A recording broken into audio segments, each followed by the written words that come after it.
privilégio para mim poder voltar a Gramacho, né?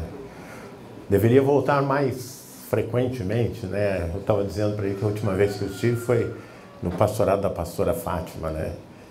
Mas, pela misericórdia de Deus, a igreja tem crescido e hoje são 468 igrejas para eu visitar, né?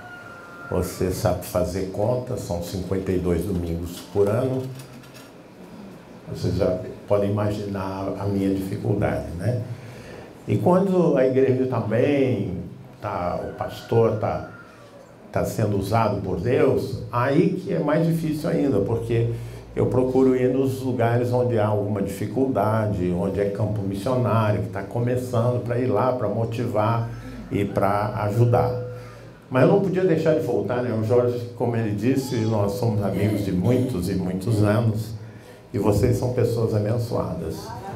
Tem um pastor como o pastor Jorge, né? Homem de Deus. Quero convidá-los à leitura na Palavra de Deus, no livro de Juízes, capítulo 6. Nós vamos ler do verso 1 até o verso 16.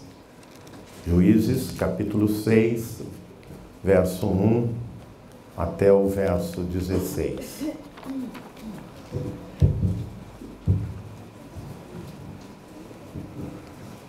Fizeram os filhos de Israel o que era mal perante o Senhor. Por isso o Senhor os entregou nas mãos dos midianitas por 7 anos. Prevalecendo o domínio dos midianitas sobre Israel, fizeram estes para si, por causa dos midianitas, as covas que estão nos montes, e as cavernas, e as fortificações. Porque cada vez que Israel semeava, os midianitas e os amalequitas, como também os povos do Oriente, subiam contra ele. E contra ele se acampavam, destruindo os produtos da terra até a vizinhança de Gaza. E não deixavam em Israel sustento algum, nem ovelhas, nem bois, nem jumentos. Pois subiam com seus gados e tendas e vinham como gafanhotos, em tanta multidão que não se podia contar, nem a eles, nem aos seus camelos, e entravam na terra para a destruir. Assim Israel ficou muito debilitado com a presença dos midianitas. Então os filhos de Israel clamavam ao Senhor.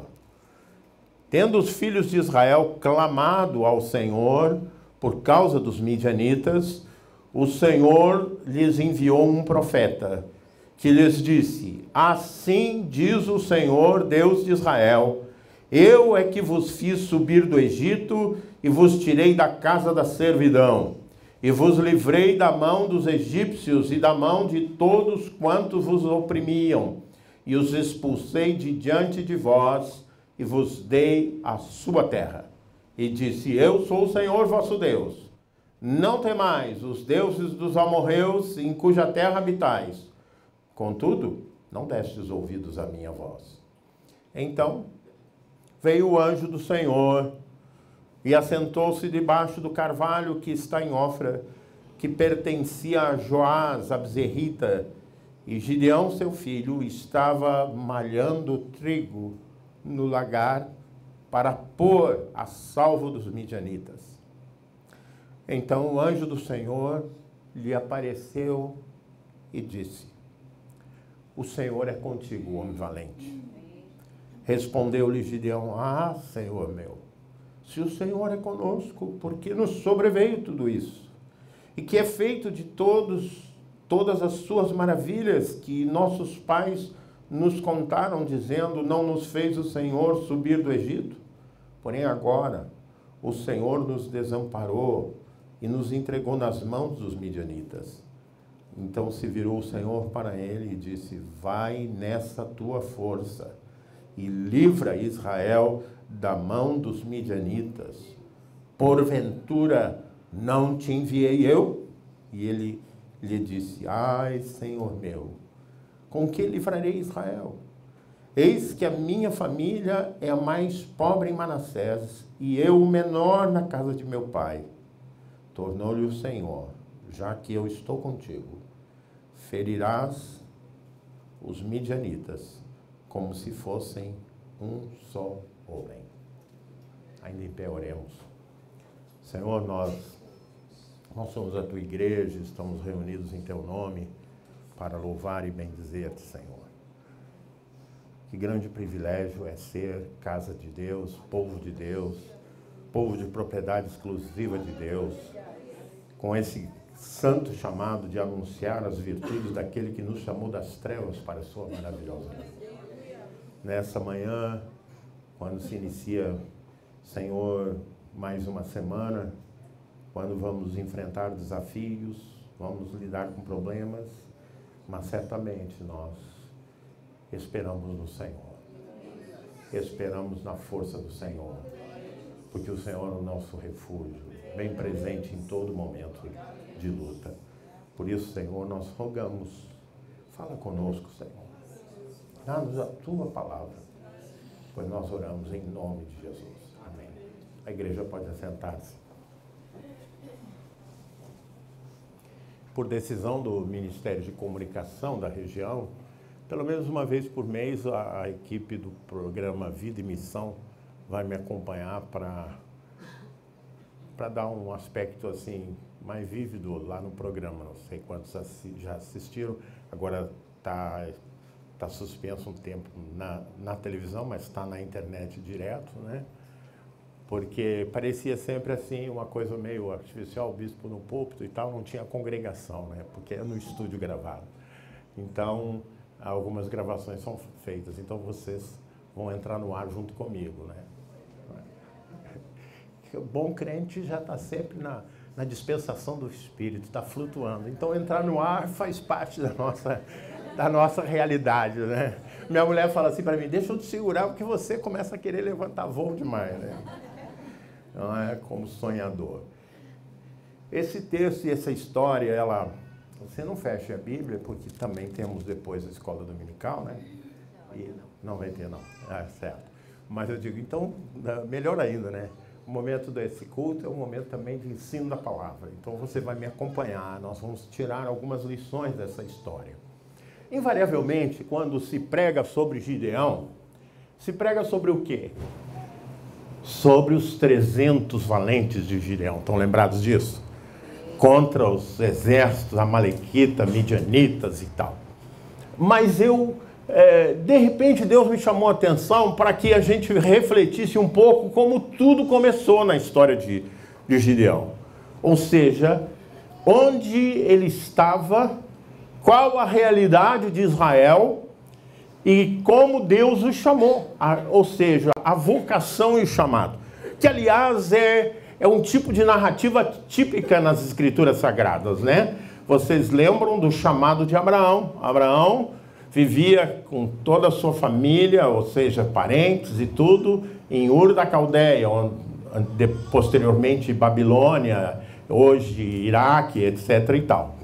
E Deus o chama e dá a ele uma vocação de ser pai de muitas nações. Estão todos lembrados, ele se tornou o pai da fé, como um exemplo de fé. Essa é a vocação de Abraão. A mesma coisa mais tarde com Moisés, não é? Moisés era gago, Moisés tinha problemas, Moisés era assassino, né? Fugiu porque tinha matado lá um egípcio que estava maltratando os seus conterrâneos judeus. E Deus o chama e ele coloca todo tipo de dificuldade para atender o chamado de Deus. E aí, sucessivamente, você vai encontrar Jeremias dizendo: não, eu não passo uma criança, etc. Né? E Deus diz para ele: não diga não passo uma criança, porque quem eu enviar irá. E essa história, ela está dentro de um contexto que a situação era a pior possível, irmãos e irmãs. E a origem é uma só: o pecado. Não é? O pecado que, como diz o apóstolo Paulo, que tenazmente nos assedia. O pecado que, como diz o apóstolo Paulo, todos pecaram e destituídos estão da glória de Deus. Não menospreze o pecado, porque o pecado está sempre perto de nós, não é? Através da tentação. O pastor Jorge já me ouviu dizer isso, mas é uma verdade. Você não pode impedir de ser tentado para pecar. Assim como você não pode impedir que os passarinhos voem por sobre a sua cabeça, não é verdade? Agora você pode impedir que o passarinho faça ninho na tua cabeça, não pode? Então é mais ou menos essa comparação. Você não pode fugir, escapar da tentação. A tentação está sempre presente, como eu disse no início. O pecado que tenazmente nos assedia. Mas nós podemos rejeitá-lo. Porque as consequências do pecado Romanos 6, 23, porque o salário do pecado é a morte. Isso era... E normalmente a gente imagina a morte assim, morte física, né? Mas a pior morte é você estar vivo, mas estar morto, porque não tem vida, porque não tem alegria, porque não tem a presença de Deus na sua vida, porque o pecado afasta a presença do Espírito Santo de nós, não é? Então a pessoa anda como essas figuras aí mitológicas mentirosas, zumbi, né? Um morto-vivo, porque não tem a presença da vida plena, né? Que é a vida de Deus em nós, Cristo em nós. O texto diz: fizeram os filhos de Israel o que era mal perante o Senhor. Por isso o Senhor os entregou. Quer dizer, a ideia é que o Senhor permitiu, porque eles escolheram o pecado, eles escolheram o mal. E então os inimigos deles prevaleciam, diz assim, prevaleceram o domínio dos midianitas sobre Israel. Olha a situação que eles viviam. Eles passaram a viver como exilados, como fugitivos, como escravos na sua própria terra. O pecado trouxe como consequência que eles perderam a força, perderam a visão, perderam a defesa, que é o baluarte de Israel, o baluarte do povo de Deus, que é a presença de Deus, o Deus vitorioso, o Deus poderoso. E essa ausência de Deus na vida deles, por conta do pecado, permite com que os adversários comecem a prevalecer. E a situação deles era a pior possível, amados irmãos. O texto diz que eles vinham na época da colheita, ou logo depois que os rebanhos davam cria, eles vinham em bandos e levavam a colheita deles, levavam o gado deles, enfim, faziam a festa em cima da tragédia de Israel. Nós sabemos que na Bíblia exatamente isso se repetiu muitas vezes, né? O estudo bíblico é um caminho para nós percebermos a Israel quando ela está na presença de Deus e quando ela está distante de Deus. E Paulo diz que a igreja é a nova Israel de Deus, ou seja, nós somos o povo de Deus, é isso que quer dizer. E sendo o povo de Deus, isso não exime a nós de cairmos em desgraça, de cairmos em pecado e estarmos sujeitos à fúria do inimigo e do adversário. Por isso, Jesus repetiu várias vezes. Se você quiser fazer um bom estudo bíblico, procure no Evangelho quantas vezes Jesus avisa para vigiar, não é? Se ele disse que é para nós vigiarmos, e na melhor oração que existe no mundo, é a oração de Jesus. Estão lembrados do que ele falou na oração dele? Não nos deixe cair em tentação, mas livra-nos do mal. Porque exatamente se nós resistirmos à tentação, seremos livres do mal. E Jesus colocou isso na oração, porque essa é uma realidade, como eu estava dizendo. Ele sabia que você e eu enfrentaríamos isto. E então nós deveríamos orar dizendo: não nos deixe cair em tentação, livra-nos do mal. Quando o mal e o erro e o pecado se instalam, né? Moisés, por exemplo, convivia, sinceramente, o povo de Israel era complicado, né? Eu penso até que nós somos mais santos que o povo de Israel, sabe? Não sei se é pretensão da minha parte, né? Não, porque sinceramente, Deus abriu o mar, não é? Logo depois que eles cruzaram o mar, libertos da escravidão, só comiam sopa de carne velha dos egípcios, né? Aquelas panelas de carne velha dos egípcios, com que os seus senhores não queriam comer, que eles comiam. Acabaram de atravessar o mar, começaram a murmurar, conspirar contra Moisés. Estão lembrados disso? Não é? Xingando ele, por que você nos tirou lá do Egito? Quer dizer, eles preferiam ficar lá naquela coisa da escravidão, tomando chicotada, comendo carne podre, a experimentar o novo de Deus. É por isso que eu disse que, de repente, nós somos melhores que eles, né? Porque era... Aí Moisés subia, né? Subia o monte, Deus falava com ele, quando ele descia lá, eles estavam fazendo lá um bezerro de ouro para adorar.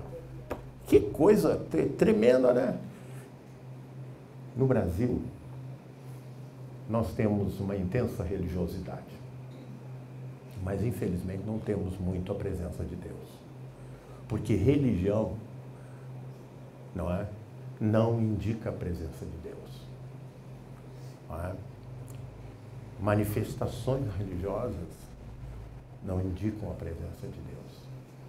Deus, como disse a palavra lá em 1 Reis, Deus tem os seus olhos postos sobre a terra, em busca de homens e mulheres, cujo coração pertence somente a Ele. Deus está em busca de pessoas que queiram viver para Ele, pessoas que têm temor de Deus. Porque essa é uma questão.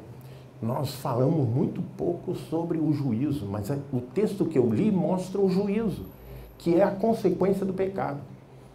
Hoje se atrai as pessoas mais por conta da prosperidade e da cura. Cura e prosperidade fazem parte do Evangelho, são bênçãos. Mas não é o nosso objetivo. Não é o nosso objetivo. Nosso objetivo é a eternidade. Nosso objetivo é a salvação da nossa alma. O nosso objetivo é conhecer a Deus como único Deus e a Jesus Cristo, seu Filho, como seu enviado. Essa é a grande tarefa do crente. Nós temos que conhecer a Deus. Agora, eu sei, porque experimento, e muitos de vocês experimentam, na medida que nós conhecemos a Deus, na medida que nós buscamos a Deus, Deus opera sinais e maravilhas na nossa vida. Opera cura, opera prosperidade, portas se abrem para nós como consequência disso. Mas o nosso altar não é a prosperidade, o nosso altar não é a cura. O nosso altar se encontra Jesus Cristo, o Senhor da vida, aquele que venceu a morte.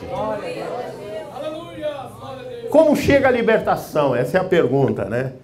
Então diz o texto que depois, já pensou? Que situação? Cada vez que eles conseguiam juntar as coisas, vinha o inimigo e levava deles, né? Estavam dominados, oprimidos. E aí acontece o que acontece com todo ser humano, inclusive conosco. O que eles fizeram? Foram chorar na presença do Senhor. Tinham pecado, tinham se afastado de Deus. Aí o texto diz assim, olha, em versículo 6. Assim Israel ficou muito debilitado com a presença dos midianitas. Então os filhos de Israel clamavam ao Senhor. Não é assim? Você está bem, Deus está te abençoando, não é? Você ora menos, você lê menos a Bíblia, de repente falta até a reunião do seu grupo discipulado, ou falta a reunião de oração. Aí de repente veio um problema. Seu filho ficou desempregado, seu marido ficou desempregado, ou alguém ficou doente. O que acontece? Aí você vira crente, fiel, pede para o pastor orar, põe teu nome ali no livro de oração. Mas é assim ou não é assim, irmãos e irmãs? Essa é a natureza humana. Até o bispo. Fiquei doente, botei na internet, pedi oração para todo mundo. Mas não é a nossa. A gente, quando está tudo bem, a gente ora, lê o cenáculo e tal.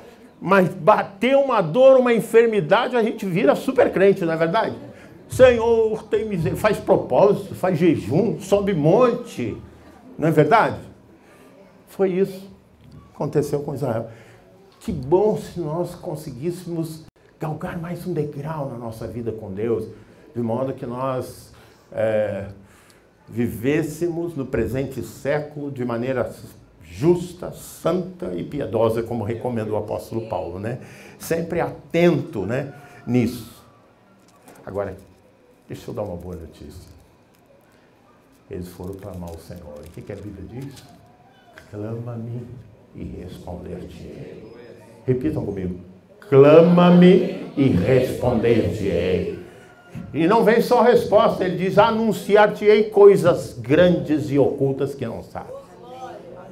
Deus é Deus. Amém. E a segunda coisa, Deus é Deus de misericórdia. A terceira coisa, Deus é Deus de compaixão. A quarta coisa, Deus é Deus de perdão.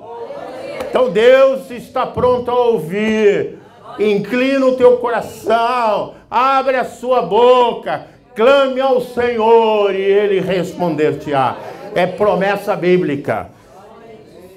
E aqui está a prova, tendo os filhos, verso 7, tendo os filhos de Israel clamado ao Senhor por causa dos midianitas, o Senhor lhes enviou um profeta. O Senhor lhes enviou um mensageiro da palavra.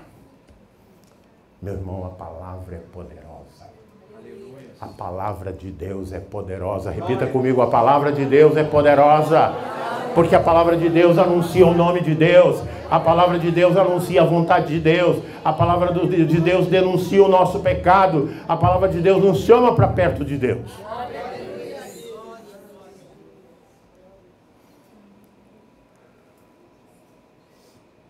Nesses dias difíceis, Deus quer levantar homens e mulheres que sejam homens e mulheres valentes. O texto da palavra diz que o anjo do Senhor, como resposta da mensagem, como resposta do clamor, o anjo do Senhor veio até Gideão. E chegando até Gideão, ele apareceu e disse, o Senhor é contigo, homem valente. O que ele estava fazendo? Estava juntando um pouco de trigo e estava, quem sabe, pegando uma bezerra e enfiando numa cova. Porque o povo de Israel estava como sepultado vivo, se escondendo nas montanhas, nas covas, para fugir dos seus inimigos. E Deus olha para ele está lá tentando se esconder, conseguir juntar um pouquinho das coisas para ter o que comer. E Deus disse para ele assim, o Senhor é contigo, homem valente. Ele deve ter olhado para trás, né, pastor? Porque valente ele não tinha nada. Ele estava fugindo, estava acovardado, se escondendo. Mas deixa eu dizer uma coisa que Deus me ensinou com essa história. Quando Deus olha para você, Ele não vê só o que você é. Ele vê o que você pode se tornar nas mãos dele. Eu vou repetir, para você repetir comigo. Quando Deus olha para você, não vê somente o que você é, mas o que você pode se tornar nas mãos dele. Deus olha para ele, olha para um moço acovardado, cheio de medo e diz para ele, o Senhor é contigo, homem valente. E ele se tornou aquilo que Deus disse que ele era. Lembram disso? Gideão se tornou o líder que com 300 venceu milhares de milhares. Por quê? Porque ele mesmo era um covarde. Mas o Senhor conosco faz toda a diferença. Faz toda a diferença. E é isso que Deus espera encontrar em nós.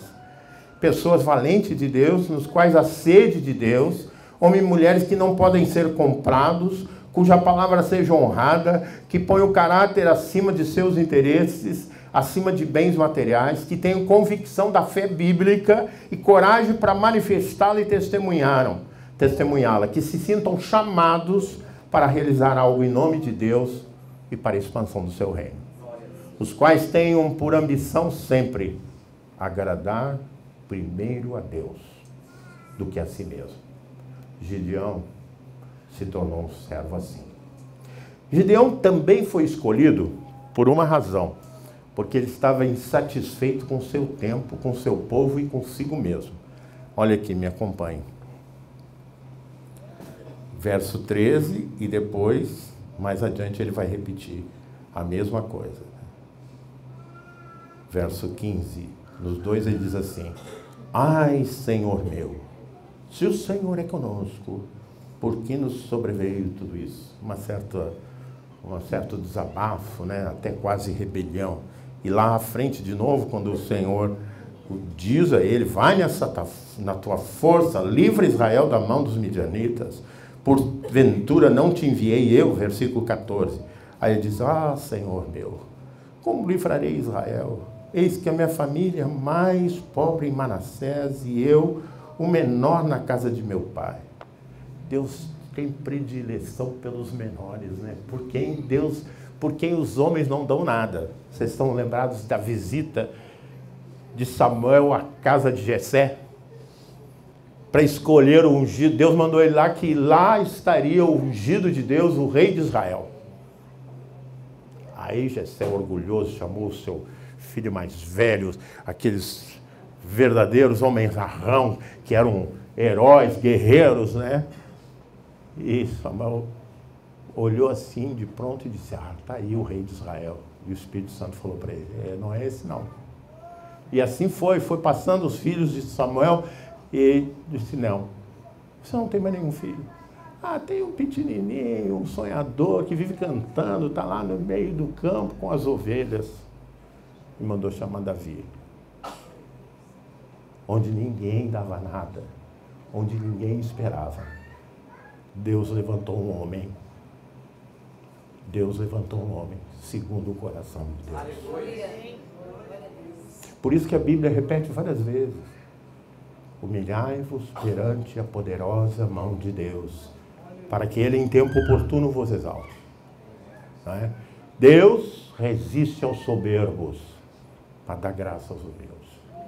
Deus está em busca de corações quebrantados, corações que possam ser manipulados pelo Espírito Santo, trabalhados para se tornar servo de Deus, serva de Deus, fiel, consagrado.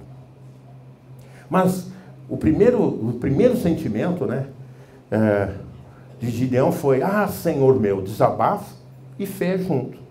Duas atitudes não convêm ao servo e à serva de Deus: a acomodação e o rebelião. A situação de Israel nesse momento era de acomodação. Eles são mais do que nós não podemos vencê-lo, então vamos catar o que podemos, nos esconder na caverna. Nós não podemos nos acomodar com o domínio do mal, irmãos e irmãs. Nós devemos resistir ao domínio do mal com oração, com jejum, com testemunho, porque Deus vai ouvir o nosso clamor. Deus ouviu Israel, Deus ouviu o lamento deles, Deus ouviu o clamor dele, há de ouvir o nosso, há de ouvir o nosso. Muitas pessoas têm esse tipo: a acomodação, ela gera o imobilismo, não posso fazer nada. Não é? A apatia, o estoicismo, que era uma corrente filosófica que dizia: você tem que sofrer, porque se você sofrer, você vai expurgar todas as coisas ruins de você. Isso não é de Deus, não. Ou autocomiseração, né? A acomodação gera que você tem pena de si mesmo, que foi o que esse Gideão falou: eu não sou nada. A minha família é a menor em Manassés, a mais pobre. Como é que eu vou fazer alguma coisa? Não é? Tem gente até que entra na linha dos esotéricos: é meu karma sofrer. O povo aí diz isso, né? Que nada. O seu destino é vencer. Você é servo de Deus, você é serva de Deus. A vitória é tua no nome de Jesus. Para isso fomos chamados. Já pensou? Você serve o Rei do Universo e vai andar cabisbaixo, derrotado? Não, você tem que levantar a cabeça, ainda que esteja difícil, e dizer: eu confio no Senhor. ou rebelião. Qual é o resultado do rebelião? Há uma constante insurreição. Explosão de ódio contra tudo, contra todos. Se age pela raiva, motivados pela vingança, enfim, pelas obras da carne. Eu digo que ressentimento e falta de perdão só pode nos levar para o inferno, além de nos colocar doentes, né? Muitas pessoas sofrem dos nervos, sofrem do coração por causa de desilusões. Nutrem um ressentimento no seu coração. Se você não perdoa, você não vai ser perdoado. E se você não for perdoado, você vai para o inferno. Desculpe a franqueza. Nem devia de pedir desculpa, não estou falando que está na Bíblia, não é verdade? É só força de expressão, né? Porque é uma verdade. Quem é que pode entrar no céu sem perdão? E quem é que pode ser perdoado sem perdoar? Jesus não ensinou isso? Perdoa as nossas faltas, assim como temos perdoado os nossos devedores. E quando termina o Pai Nosso, Jesus ainda reforça dizendo: porque se não perdoardes as ofensas daqueles que vos ofenderam, vosso Pai Celeste também não perdoará as vossas ofensas. Está na Bíblia. É um desafio. Porque às vezes as pessoas, sinceramente, são usadas pelo inimigo para nos pôr irados, não é? Prejudicar-nos. Mas sabe o que 1 João diz? Ele te dá uma boa notícia. Temos um advogado junto ao Pai. Temos um advogado junto ao Pai, Jesus Cristo justo. Ele, se você confia nele, se você não retribui o mal com o mal, ele pleiteia por você. Quer melhor coisa do que essa? Deus deseja abençoar pessoas que creem ser possível mudar. Se você está satisfeito com a situação que você tem, já se acostumou com alguns pecados à sua volta, não espere que Deus vai fazer alguma coisa. Você tem que ser inconformado com o pecado, inconformado com a maldade. Não é? Gideão, a primeira coisa que ele disse: como farei isso? Como livrarei Israel? Deus não se importa com o que você é, vou repetir, mas aquilo que você pode se tornar nas mãos dele. Esse Deus dá sonhos, deu a Gideão o sonho da liberdade, deu a Gideão a vitória e deu resposta às provas de Gideão. Não é?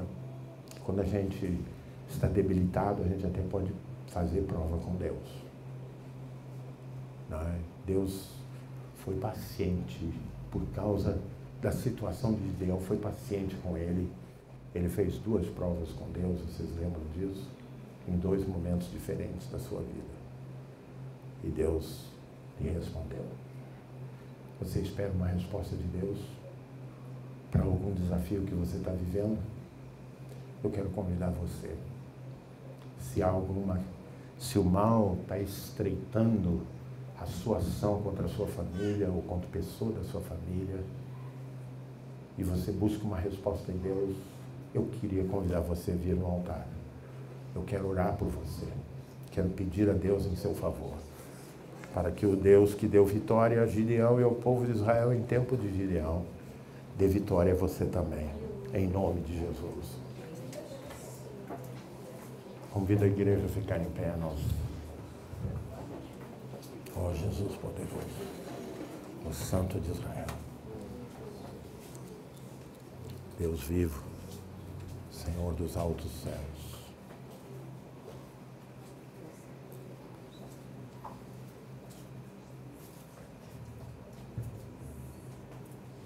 Obrigado, Senhor, porque a Tua palavra é poderosa e ela sempre encontra o caminho do nosso coração. Faz, Senhor, de nós corações quebrantados, corações humildes e sensíveis para sentir o mover do Teu Espírito e nos dar a instrução que precisamos, a palavra que precisamos para a situação que vivemos, Senhor. Porque muitas vezes temos falado demais e falado da carne e não do Espírito, Senhor. Por isso nós queremos abrir a boca para proferir palavras abençoadas, palavras vindas do coração de Deus, para edificar, para destruir as algemas do inferno e construir o reino de Deus na vida das pessoas, Senhor. Deus, nessa hora, na autoridade que o Senhor Jesus deu à sua igreja e aos seus servos, eu repreendo toda obra do mal, toda obra do inferno sobre a vida do teu filho, da tua filha, e eu profetizo a bênção, eu profetizo a vitória, eu profetizo o poder de Deus sobre a vida da tua igreja, Senhor. Dá-nos vitória, Senhor. Tu és o Deus da vitória. Abençoa cada irmão, cada irmã. Onde há enfermidade, põe a tua mão de cura, Senhor. Retira a enfermidade onde há dor, Senhor. Retira a dor em nome de Jesus. Aquela que tem rejeitado estar na casa de Deus, toca naquele coração, Senhor. Constrange-o, Senhor, a vir à casa do Senhor. Louvar ao Senhor, conhecer a Deus pessoalmente, Senhor. Entregamos a Ti a vida do teu povo. Confiamos que o Senhor está neste lugar e que a Sua palavra é poderosa e viva. Dá, Senhor, essa graça. Dá, Senhor, e responde o clamor dos Teus filhos e filhas nesse altar. Pois nós oramos no nome daquele que vive e reina, o Senhor da glória. O Senhor Jesus. Amém. Amém. Amém. Deus te abençoe, meu irmão, minha irmã.